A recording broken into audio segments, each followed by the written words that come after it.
भात आलू मसला आलू चटा ये सब बनवा तो आलू और कोबी को भलसे भाजी करी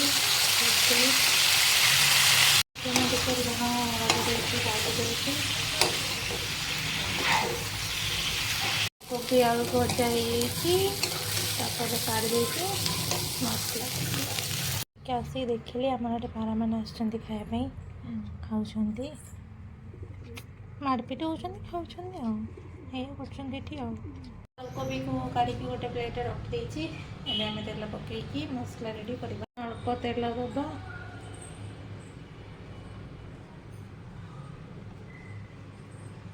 दबा टे डालचीनी पकईदबा सहित तेजपत्र पकईदबा रखाई पियाज को पकईवा कंचा लंका गोटे पकईदबा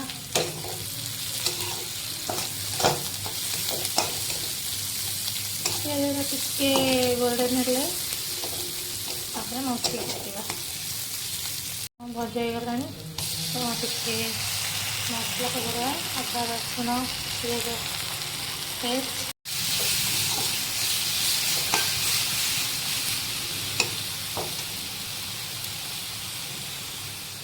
तापर आम पकेबा टिके हल्दी पाउडर पकेबा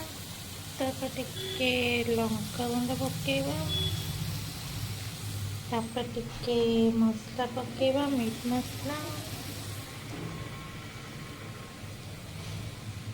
तापर आम टिके पकेबा चिकन मसला तापर पकेबा टिके Kashmiri red chilli powder colour होगापी सर धनिया पाउडर पकई मसला को टे भल कषा एकाथर सब पकईदेली पकईकी भल लगे कषिदबा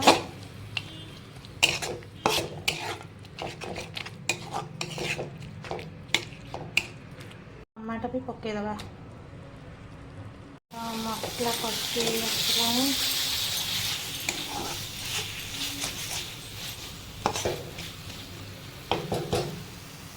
कोबी आलू को पकईदबा तो पानी देकी कोबी आलू को भलसे कषि दूसरी कहीं आम तो झोल हेनी तो हल्का ही मैंने पानी रझोल रेसी पानी मुझे देगला कोबी आलू झोल टिके रही होगा टे धनिया पत्र पकईदबा गरम मसला भी पकईदबा लाउ राई करवा लाउ राई पे लाउ सारू ये काटी करी से तेल गरम कर तेल गरम होगा जीरा पकईदबा सारू जो काटिक रखी पकई भलसे भाजीदबा लुण पेस्ट अनुसार टे हलदी पकईकी भल कि भाजीदबा मोर लाउ भल कि भाजी चलो मसला पकईवा मसला गोटे चमच ऐड कर टमाटो पकईदबा मसला पकई टमाटो पकई तो हल्का टिके लंका गुंड पकईदबा पकई सारिकी मसला को टे भल कि कषिदबा तो बेसी कषा हेनी अल्प टिके कषिदबा आमर लाउटा भी हो आसला भल कि मसला तो बेसन कषा हेनी टे हल्का हल्का कषिगला आम पानी देदबा सहीगला